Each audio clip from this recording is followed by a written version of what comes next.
Stephanie Bell Flint joins us now to talk about the inability to become pregnant.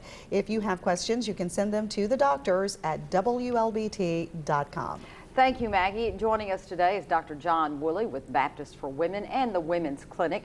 And Dr. Wooley's been practicing for a very long time. And of course, you do a little bit of everything, but you also cover some fertility issues. I do. How do you know if there's a fertility problem? Well, you start by the history, and about 85 to 90% of people will get pregnant within the first year, but there's a small percentage of patients that won't.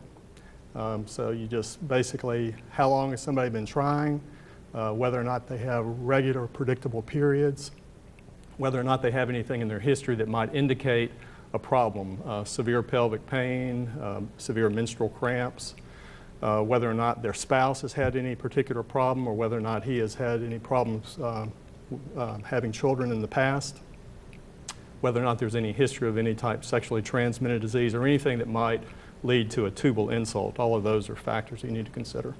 What are the most common infertility problems? Well, when you're talking about how it breaks up, about 25% or about a fourth of the time it's actually a male infertility issue.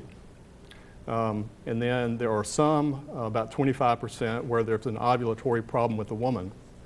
You might have that suggested if somebody has irregular cycles or does not have regular periods.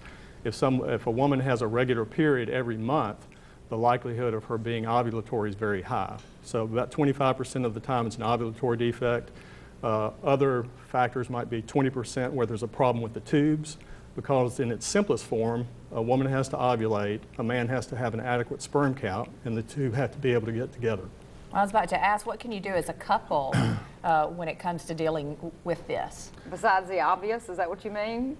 Well, I wasn't going to say that, Stephanie. Yeah, besides the obvious. Well, the basic infertility evaluation is basically, can you document that the woman's ovulating? And we do that by blood test.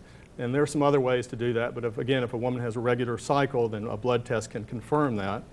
There are x-ray tests that look to determine tubal patency to make sure there's no problem with the tubes. And then a sperm analysis is the way we evaluate the male factor. Is this a pretty prominent problem? It is, but even though it seems like it's more prevalent than in the past, it's not really more prevalent. It's just that, number one, the baby boom generation, there are more people attempting pregnancy, and age is also a factor. And so if you're in your late 30s or early 40s, it may be more difficult to conceive. And also with the assisted technologies that we have now, there's a lot of press about in vitro fertilization and other amazing technologies that are available, whether it be frozen eggs or frozen embryos, and also just the press exposure that wasn't present in the past. So actually the prevalence is not really different.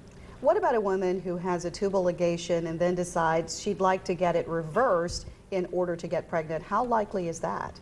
Well, in the past, when you had somebody in that situation, we would surgically re-anastomose the tubes. But now with the success rate of in vitro fertilization, actually most people would bypass the re-anastomosis of the tubes and suggest in vitro, because actually the success rate is actually higher.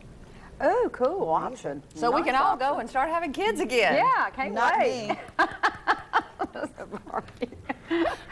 I love having babies. I know.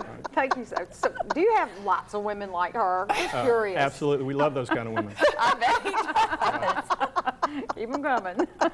Thank you so much, Dr. You're John welcome. Wooley with the Women's Health Clinic over at Baptist. And for more health news, you can log on to our website, WLBT.com, and click on Medical Matters. Thank you so much, Dr. Wooley and Stephanie.